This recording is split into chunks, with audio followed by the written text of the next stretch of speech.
Meru Matu, it is so amazing to have you here. I'm so excited. Thank you so much for joining us. Thank you. I appreciate you having me. I always love sharing space with you. Me too. Me too. All right. So let's start off with just an opportunity to get to know you a little bit and tell us how you got into astrology. How did you become an astrologer? Okay. So I honestly never really believed in astrology. And every time I would look at, the energies and what was going on and the attributes that I was supposed to have, it never made sense. And if you're unfamiliar with me and my story, I'm actually a walk-in. So I was going based off of my original soul's chart and what a walk-in is. Yeah, what's a walk-in? I don't know that everybody knows what that is. Yeah. So at 23, my original soul passed on, acquired salmonella poisoning from an egg, was in the hospital, actually kicked the bucket, had to be revived. And whenever, the body was revived, I stepped in and I'm a completely different soul. So the original soul of my body, as I refer to it, has an original chart. And she's a Cancer sun in the 12th house, Mercury in the 12th house conjunct the rising, which is Leo, Virgo moon in the 2nd house, conjunct Rahu, the North Node, and Saturn. That's probably the biggest aspect that made sense to me in any way, shape, or form.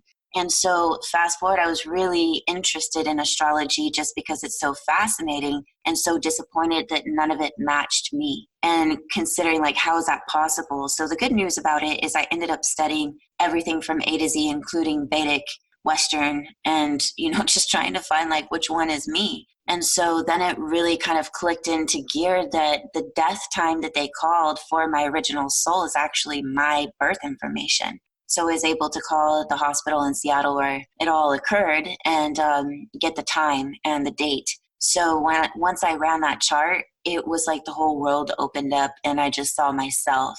8th house Scorpio sun, conjunct South Node Mercury, and Pisces rising, Pisces moon in the 12th house. And so it's she was a Virgo moon, I'm a Pisces moon, and sun in the 12th house, I'm a moon in the 12th house. It's just the most interesting, and I just got chills even talking about it.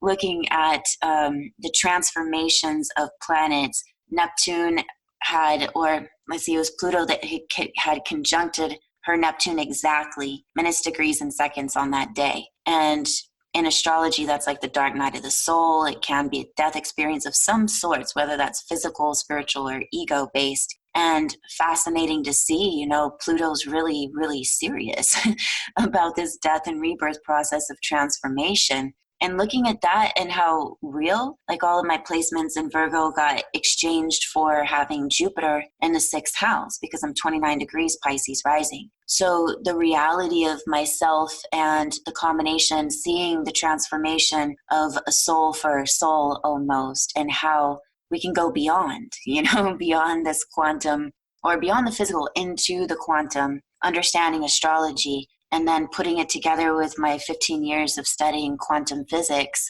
just really sealed the deal. And I started immediately just kind of nailing it. And it opened up all the channels in my body to really be able to receive these messages that they're not self-generated. It's they just come from a different part of the galactic universe, or what we call the galactic universe within the body, the DNA activations. So that's pretty much how I got into astrology. Wow. It's a very unique story. Meru, I just have a question. When that happened, so you had this death experience. Well, the other soul had the death experience, and then you were revived and your soul was now in that body. How was it experienced for your family? I mean, were you just an entirely different person when you came back? Yes. And interesting part about it is that my original soul had moved to Seattle to go to school for recording engineering and music business. And it was her first semester. So me coming in, I had no friends, I had no family, I had nobody around that could really witness the strange, if you will. And I could tell how divine of timing it was, because if I would have gone through that heavy of a shift in the presence of people that really knew her, it could have been really damaging in many ways, And I was always very vocal about it and doing my best to explain to everybody that I'm not who you think I am. I'm not who you remember.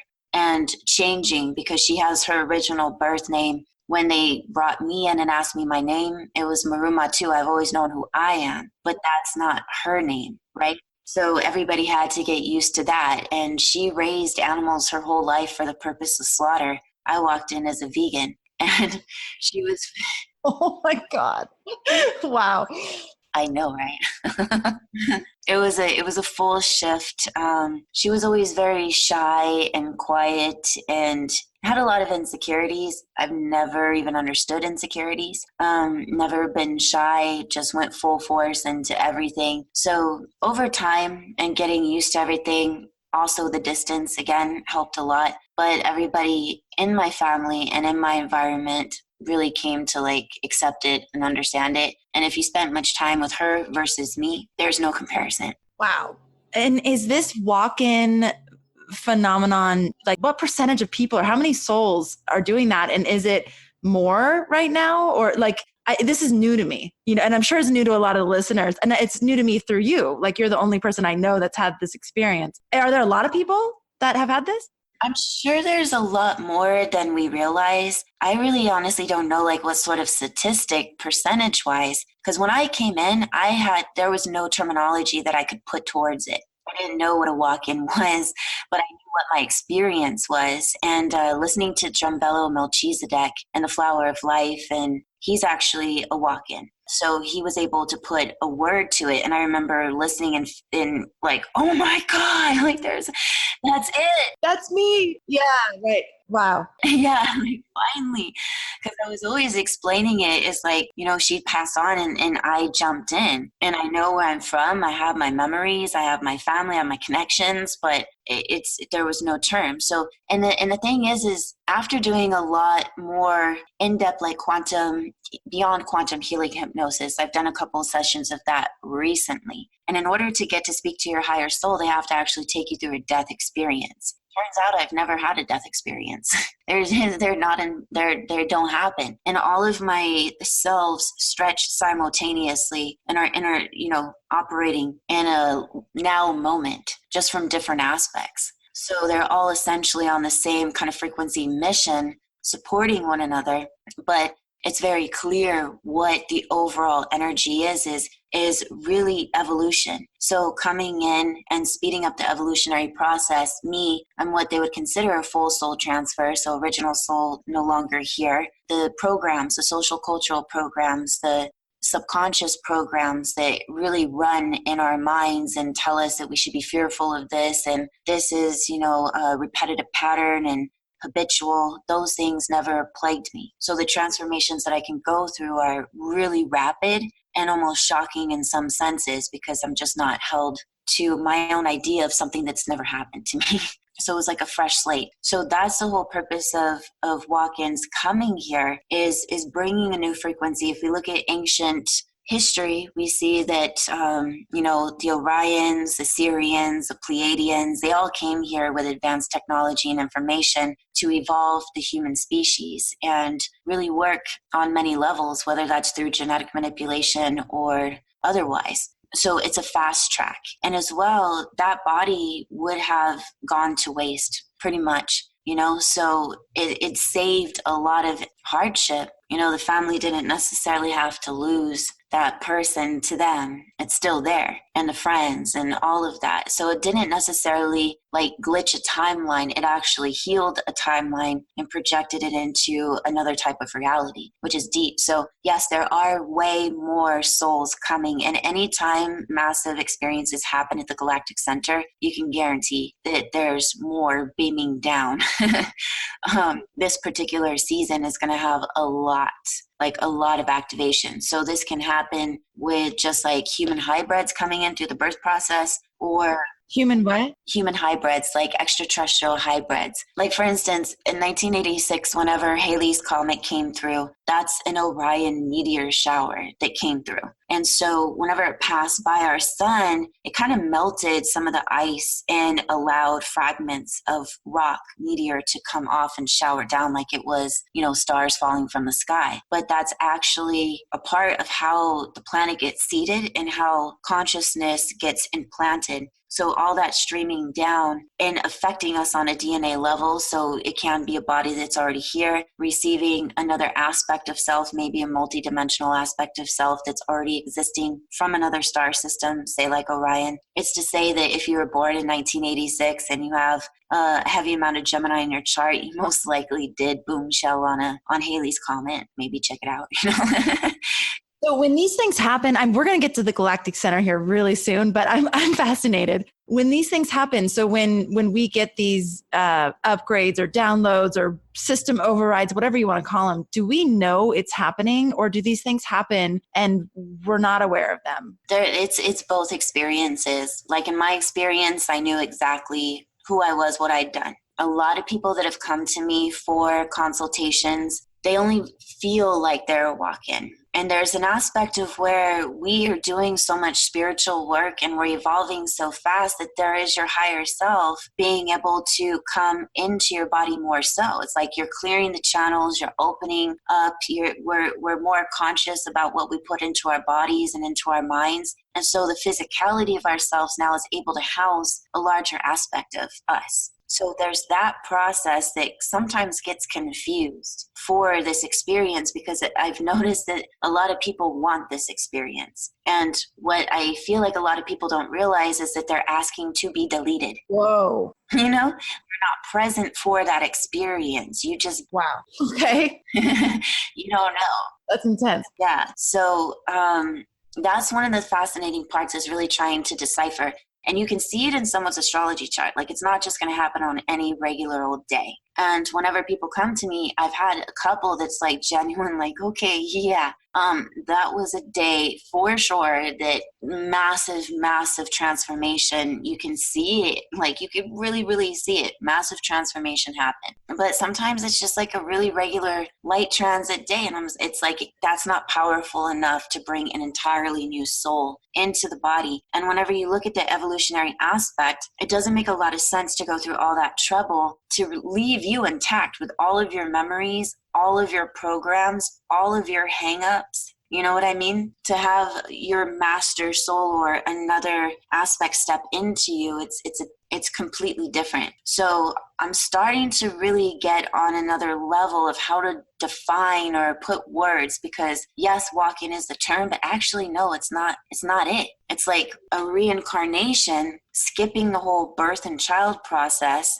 And we see, like, if we look at AI technology and we live in a holographic universe, or clones, all consciousness seeks to find a vessel to exist within. And it doesn't have to be biological. We've proven that. It could be inanimate. But as long as it can hold consciousness, as consciousness can express itself, it's going to be real. And who knows, honestly, whenever we look at how timelines split and merge and everything that ties into the Galactic Center, we could have just woke up right now. You know, for all intents and purposes, I woke up at 23. Were you actually born, or is that a memory? You know what I mean? So it's a fascinating, like, mind bender that quantum physics can actually prove can happen in any direction. It can get even stranger, because walk-in families, you know, that travel in that sense, you have to bring each other in. I've had the opportunity to meet, you know, the reincarnation of my original soul, my galactic mom and dad who exist here and now, a couple of years older than my flesh suit, that remember the exact experience of when they brought my soul into this body. Like, just like stuff that you can't even really like grasp. Like my own child that came in through another vessel but is mine, you know.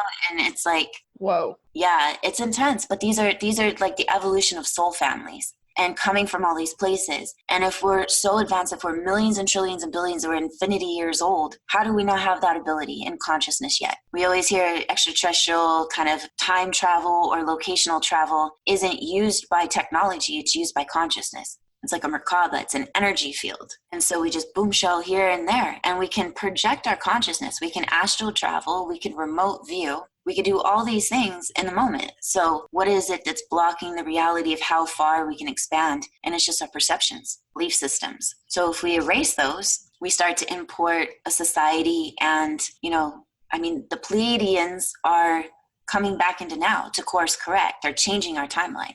And so are the advanced Orions, the advanced Sirians, the Arcturians. They're all working as a collective to do this. So that's why it all is so fascinating. It's fascinating. Oh my God. You're so good at mind blowing. Meru, again, we're going to get to the Galactic Center. I promise you guys. But why are they doing that? Why are the Pleiadians? Why are the Orions? Why do they care? We're them. They are us. So this is the greatest question ever, because the original seeding of Earth comes from predominantly Pleiadian and Orion DNA, which branches into the Sirian Dracos. The reptilians pretty much came here to genetically modify us for their own purposes, like a slave race to mine gold in order to use monoatomic gold for healing telomeres, which are your DNA strands. So whenever our DNA strands copy each other, the ends fray and they shorten. It's like time is collapsing upon itself and our life is shortening. If our DNA telomeres are encapsulated, healed, they stretch, they elongate. That's the expansion of time, lifespan. So the most important thing in this universe is time. So the wars that occur on a galactic sense are over timelines, and that's all happening through mind control. So we are taught that we are born and we die in a short time span. We can look again through ancient, the Sumerian kings list, and they ruled for hundreds of thousands of years, some of them. And sometimes that was a short time span, like a really, really short time span was like 24,000 years. And it's like, what you talking about? That's a long time. So they're coming here because there's a huge amount of karma that's been generated from all of this. And we're all now suffering the consequences in these, simultaneous future timelines. So the Pleiadians are projecting themselves here. So are the Orions, the Sirians, where I'm from, and working in this moment so that we don't make the same mistakes, because each one of these races has basically hit their apex of ascension. They can't go any further. Some of them have major genetic deficiencies. They have to mine the gold that way because they've abused a substance, monoatomic gold, so much that they no longer have the ability to charge and implode, which is like the Jedi mine the force of the energy field. They can't no longer steer stars or tornadoes, as like Dan Winter calls it. He's a fascinating dude if you want to check him out. But we have to do something right now. So there's multidimensional aspects, and there's all this DNA radiating through us, healing that Draco, reptilian aggressor, healing the conquering, wanting scientific exploitation, power and control. But there's, the timeline where, say, the light is prominent. That means that's a timeline where the darkness is falling. And we've always heard about this timeline where the dark is rising and the light is falling.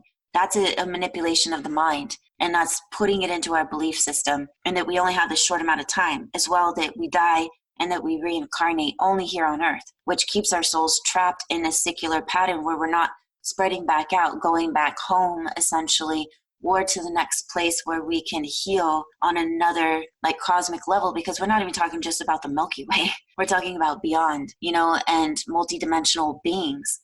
Flesh suits, no flesh suits, reptilian suits and hybrid suits. And there's just so many different everything, like as above, so below. So we're from DNA wise as many places as we are with nationalities here. So this is us. We are them working right now. So we care because we are suffering the consequences of the actions that we're making right now in many other places and many different other timelines.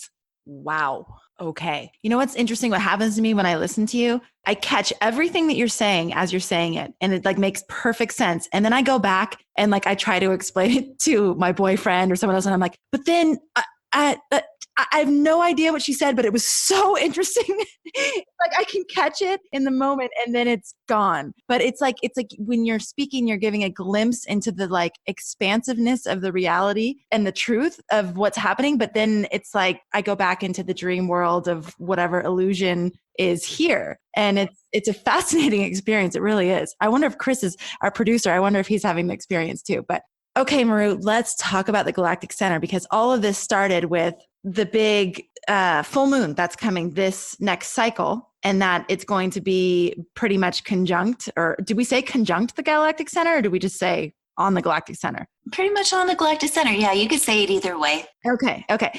So tell us what is the Galactic Center? It always sounds so cool. I'm not assuming everybody knows what that is. So what is the Galactic Center? Okay, before that, I just want to say exactly what you described is my Pisces 12th house moon. So it's like I can give you that glimpse, but as soon as you start to say it, it's like you're repeating a dream and it just sounds nuts. Yeah, it's, when you try to tell someone your dream and they're just like, right, okay. That's how it feels when I try to. Yeah, like it makes sense inside my head. But I hear myself saying it and I'm going to shut up now. Exactly. Yeah. Okay, so the Galactic Center is a supermassive black hole located at the center of the Milky Way galaxy. And we are a spiral galaxy, as are most. And we've realized and discovered most recently that each spiral galaxy has a galactic center. So it's not exclusive to us. It's mutually exclusive to all spiral galaxies. And this is how the galactic energy is created for the motion, the vibration, and how it spirals. Also how it attracts and repels. But in the holographic universe, we could call it discovery or theory. There's still multiple different radiating consensuses about it. But what's been proven is that this is not a physical, solid, material existence, that it actually is vibrations and frequencies, and it is binary code, and it is pixelated data that's vibrating at such a rate that it's appearing to be physical and solid and still, and it's blipping in and out of existence into the quantum realm and into physicality. So the Galactic Center is the epicenter of all of that. Leonard Susskind and Stephen Hawking actually discovered through Cygnus X1 the magnitude of what a black hole's possibilities could be, and they started this grand argument about, if something gets sucked into a black hole, it's going to be completely erased from time and space. So if you walk through a black hole, it'd be like you never existed. So your parents would never know, just everything that ever happened to you would just be blipped out. And Leonard Susskind, he begged to differ. And then during this time frame, we discovered the black hole, the center of the galaxy, the galactic center. And Leonard Susskind went really deep into it to the point where he proved Stephen Hawking's wrong and discovered that it's a two-dimensional film strip. And unlike what the original theory was of everything just being consumed and sucked in, yes, it's sucking in, but it's almost like, an alkalized machine where it pulls in water and it excretes alkaline, but it also excretes acid. So it's like this coming in. It's like circular breathing for anyone who plays a didgeridoo.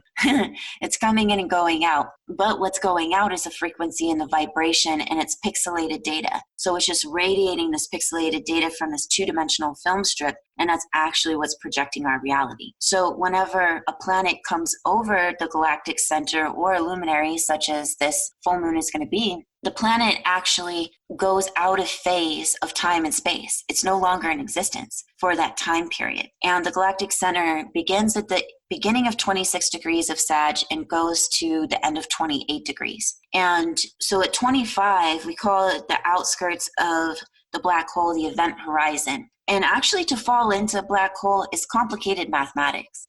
You can't just jump any old way. You have to be a precision diver.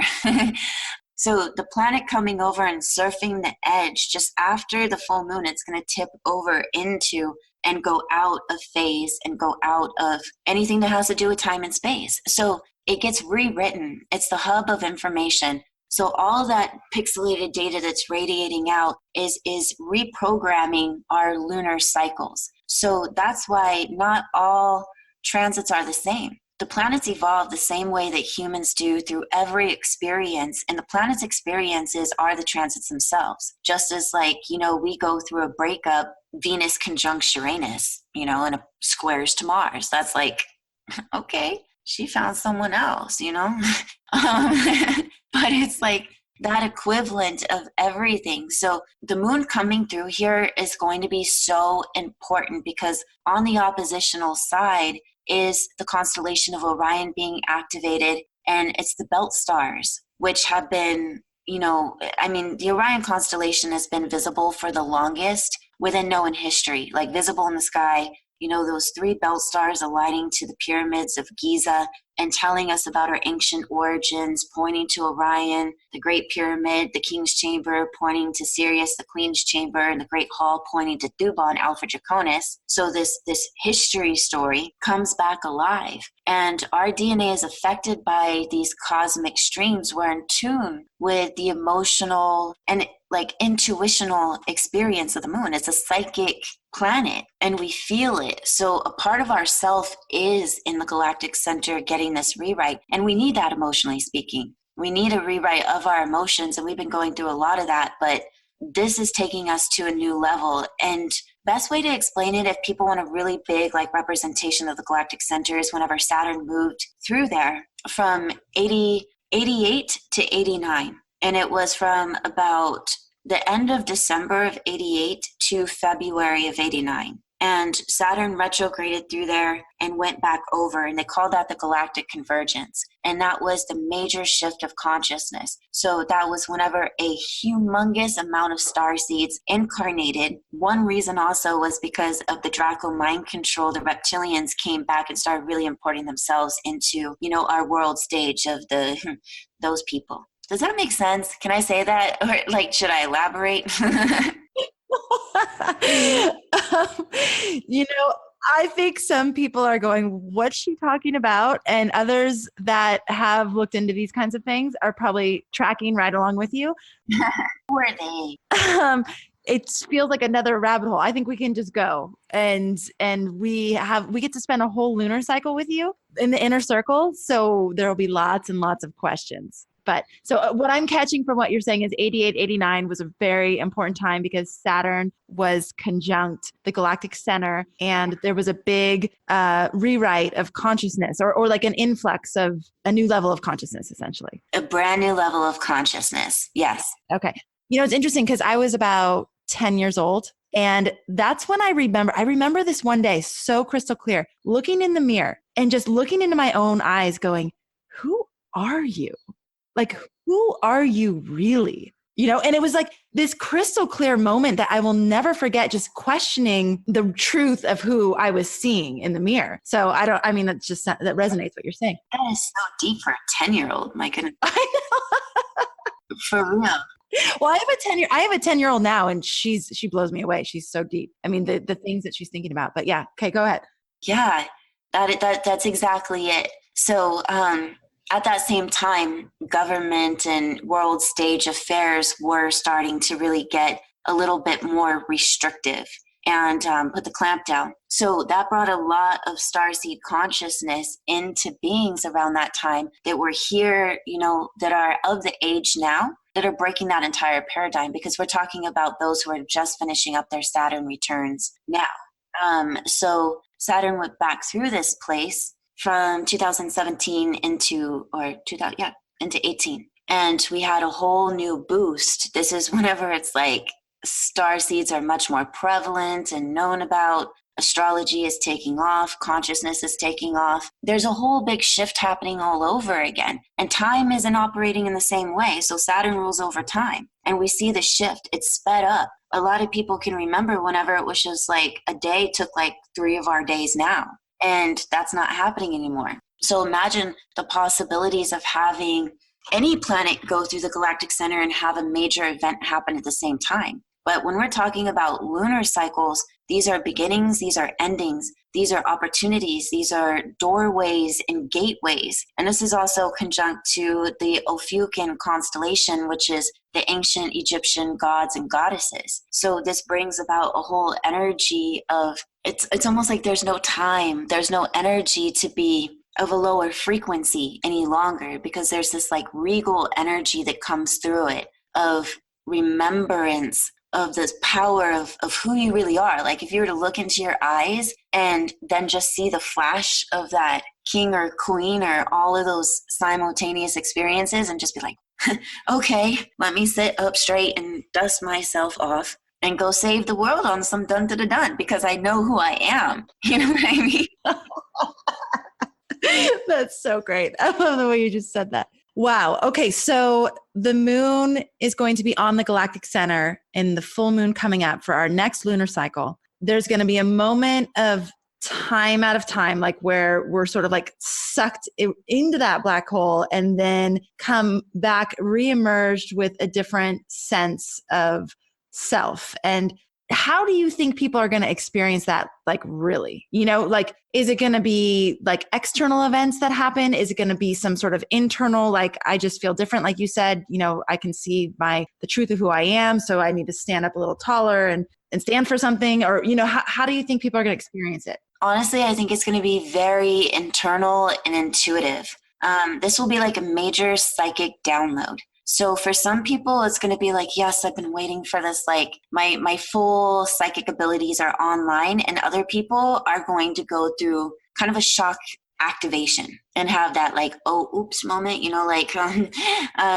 it's too much, whenever some people go through that, they're just going along with their normal life. And all of a sudden this download hits them of all these thoughts that they never even considered. They never heard anybody talk about any of the stuff. And so then they just wonder if they're absolutely crazy, because they need to then talk about it, express it, or research it. And if they dare mention it to their, local people, they're going to wonder what happened and be concerned for them. So they start to get concerned about themselves, almost like turning on a water valve and you can't lower the output of water. So it's just a full stream of like connected consciousness, because we're going to get an emotional activation of higher knowledge, like celestial wisdom. And so it will be a reactivation of starseed memories and past lives, and a whole plethora of how like emotionally our lives have led us to here. So where we have felt very victimized in a lot of ways by the things that we've been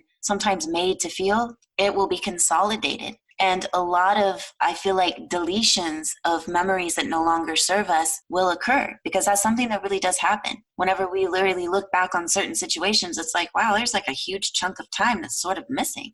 And a lot of people might have smoked that brain cell, but a lot of people didn't, so what else is happening? And it's like these moments. So accepting those gifts and realizing that just being open to it and not closing off. It's like whenever something hits you really heavy, it's about surrender. And the harder that you hold on and the harder that you fight against something and block it, the more intense the experience becomes. So if people can find the time to meditate and go into self and just receive, like maybe take a crystal bath with salts and really put on some frequencies, some candles, and form like a bond with themselves that allows all this process to happen, that's going to be the best use of it. Because of course it can happen externally and through certain events that are shocking to us, but this is definitely going to be internal on a major, major scale. Meru, what are the actual dates? Like, is it just on the full moon, or is it the days around it? Like, what dates are we looking at? The days around it, the day before and the day after. So we're looking at the day before and the day after, we're looking at about a 3-day span of time. And let me just remind myself exactly what day it's happening. It is happening on the 17th. So from the 16th, and it's going to be really deep because the 16th is whenever Jupiter is squaring to Neptune. And the next day after is whenever Saturn's going to sextile to Neptune. So there's a huge rewriting of our physicality, right? And all of that in combination with this full moon is just going to open up the pretty much like whatever you want to call it. You could call it a portal. You could call it thinning the veil. It's like Source Creator kind of putting out the invitation to come join and learn more. Because we're talking about energy that's of a shaman or of a guru, where the light workers and the way showers are stepping into their full essence of power, where they're not questioning if this is the right path any longer. They know, all the Sagittarian energy is about your philosophies and your beliefs. And that's your destiny quest that you go out on and you experience. You have to expand into the world. So you have to expand past your boundaries and your borders. But in order to do that, you have to really come at it from a place of like authentic wisdom, because there's a lot of things in life that teach us so many different lessons. Yes, be cautious, but at the same time, don't hope for the best and plan for the worst. All of these are like tricks of how we create a new experience moving forward. So I think that a lot of it has to do with downloading that information about where the possibilities could lead us and where the restraints are. They're restraints that we've we don't have any actual thing to do with. They're just passed down, and we just agree with that.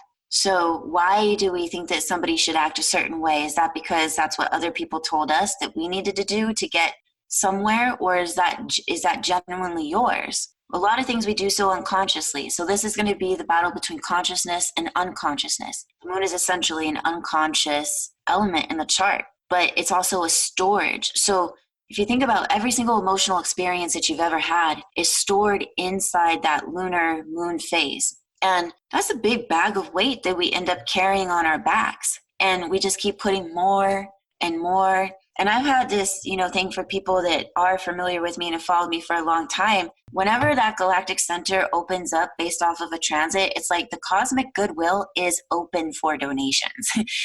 Take your heap of emotional experiences and baggage and just toss it in and just let the rewrite happen. Let that go. Surrender to it so that it's no longer causing you shame, fear, guilt, insecurities, self-doubt, self-sabotage.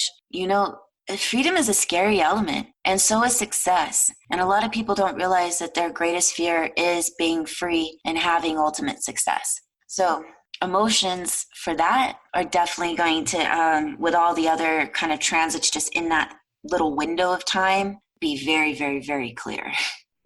I love it. Okay, Meru, tell us about the mastery class teaching that you're going to be doing as a part of the inner circle when you're our guide. What are we going to be learning about? So it's a very actual interesting look at the chart. The chart has a natural flow to it, and it starts, first house Aries, going into Taurus, Gemini, Cancer, and so on. And we all know that. We all look at that. And in a quantum perspective of astrology, there's many, many multidimensional layers. So say that you have Virgo in the first house. Well, that's a cardinal fire house ruled by Mars with a mutable earth sign ruled by Mercury. And in order to really interpret the chart in a quantum perspective, that all goes into the pot, okay? It's very, very intricate in that sense, but whenever we look at the basis of the chart underneath, okay, so in our natal chart, we can look, okay, so I have, sun square moon. And this is why it's happening. It's hitting that 90-degree angle. But if you look at the houses, it's all based off of, opposition, sextiles, trines, the energies and mathematics of it. So the most interesting part I could say, we're going to look at how the natural planets that roll over these houses interact with each other. And fascinating enough that I'll be talking a lot about just in general during this season of Gemini. Gemini is ruled by Mercury. That's the third house, right? The opposition is Sagittarius, that's Jupiter. So the oppositional energy that we're always reflecting in is this challenge to expand our thoughts and our consciousness, expand our conversations, expand our wisdom and our knowledge. And whenever we look at the square energy, Gemini Mercury squares to Pisces Neptune. And there's a challenge and a motivation to use our imagination, our creativity to change our mind and to create this almost like connection with source, to be able to channel pure frequencies of source. So are you channeling lower frequencies or are you channeling divine source? And then you look at the square on the other side and it's to Virgo, the sixth house, and Mercury squares Mercury naturally. And that's like actually mind-blowing whenever you think about it, because we're challenged and we're motivated to come into like this agreement or awareness of our own thoughts, and to purify them, to cleanse them, to not allow them to get out of control, and to really understand that these two energies that are considered to be mutable, ruled by the same planet, have this inner conflict with each other. So why are we in inner conflict with our own thoughts? And sometimes to such an extreme where it's like, why are you saying that again inside your head? Why are you doing that again? I thought, all these different things, and we are in this battle. And why? Because naturally, the chart is set up to be in a battle for growth to occur, because you have to expand and you have to tap into higher consciousness in order to not be in a battle with your own thoughts and your own mind and your own perceptions about reality. And just as another example, first house is Aries, ruled by Mars. Opposition is Mars's lover, Venus, Libra, seventh house, right? So the dynamic, the opposition between men and women, the suppression that goes on between men and women. And then also, it's like not just as Venus, Mars is oppositional expression, but also the neighbor, right? neighbors are Neptune and Pisces and Venus and Taurus. So there's parts where we're separated, where we're going through conflict, and then we're also coming together based off soul unions. And then this continues. Taurus is ruled by Venus, and the opposition is Scorpio, ruled by not just Mars, but also Pluto. And so you can't have this conversation about love without talking about a death and rebirth and a total transformation because of Pluto. You can't talk about love without talking about the depths of the darkness of the shadow. And so why isn't love just all fairy tales and butterflies and rainbows? Because Pluto is involved, And from that aspect, also, Venus and Mars are neighbors. But then on the other side of Mars is Jupiter. So we start to catch the light. And then it always has to reflect back into the opposition of understanding where our mind's at, where our perceptions are at, where our beliefs are at. Because if those aren't in the right place, we're never going to grow. We're always going to be in the same place. And, I guess some people might want to be. I'm not one of them. I think most of the Astrology Hub community, they're not either. Right? They wouldn't be here. Yes. Exactly. Yeah. So, and there's so much more. I mean, obviously the moon is always in an opposition to Saturn. Wow. The sun is always in an opposition to Uranus. Like our solar self, our identity is always meant to take a quantum leap. And we're always meant to learn about emotional maturity and responsibility. That never changes. And so to have all of this stellium happening in Capricorn and like the moon going through month after month, and it's like, oh my God, it's so hard. It's been like that. You know what I mean? I love what you're talking about because it's just showing how much of it is by design. Literally. And if you look at it, Saturn squares Venus and Mars, and the moon squares Venus and Mars. And how much of it, it's literally set up this way so that we can have the evolution, so that we can work through these conflicts. I mean, that's what's beautiful about what you're describing. Yeah, exactly. I thought it just happened for you. It's like a doi, it's so deep and essentially so simple. I got like tingles everywhere, but no one ever has discussed it like this. And this came from some major downloads about like the story behind it all. Because if we're always in this challenge to really define our worth, our value, and our love, as well as like we're challenged to balance that with our passions and, what we really want to endure. If we're in a sense of like, we're not worthy, we're going to generate square of Saturn as punishment. So it's just mind blowing. That's you're bringing up something so fascinating for me personally. My daughter has moon square Saturn, and my love has Venus square Saturn. And so what I've experienced through both of them is a very similar energy. And I've wondered, what is the highest expression of this energy? Like, because it can come off as like, them never feeling like I love them enough or never feeling like there's enough. And, so there's like that side of it, like you said, the karma side of it. But then the higher expression, there's got to be a higher expression of that same energy. There is, absolutely.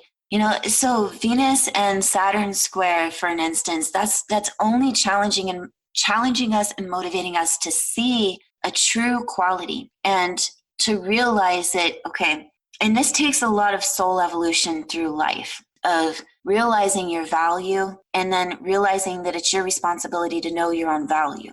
And until that kicks in, that it's not meant to be expressed in the outside world, it's meant to be from the inside out. So it's like an advanced soul working, but we're in an advanced stage of evolution, which is why it's already expressing itself naturally through the chart. The whole goal is to realize self-love so that with or without a partner or family or friends, you're fully self-sufficient because you're diligent and you're here for a purpose. Like everything with Saturn in 10th house, it's not just like your career and just your legacy. It's the whole reason you came to Earth. So you don't want to miss the boat. And to really not miss the boat is to go towards what you love, what creates harmony and what creates beauty. But so much of everything is this fear factor about acquiring it because it may go away. So Saturn square to Venus breaks apart anything that is not real, anything that's illusionary, anything that's built on quicksand, anything that's not meant to last or stand the test of time. It's saying that your endurance of self, your leaving of your own legacy is being born from within, and that's meant to stand the test of time because it can't just be like a momentary, like,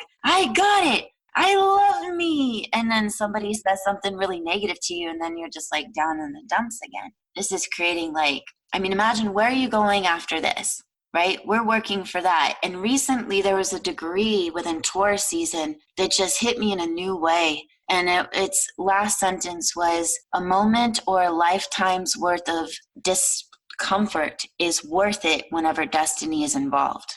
A lot of times we can't handle 30 minutes of discomfort, let alone 3 days, let alone a lifetime.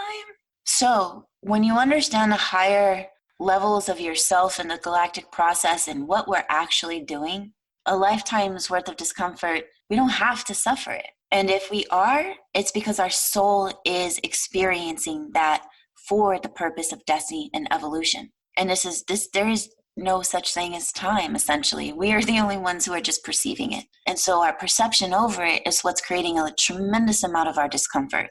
Meru, I hate to get out of this dream with you. I know, right?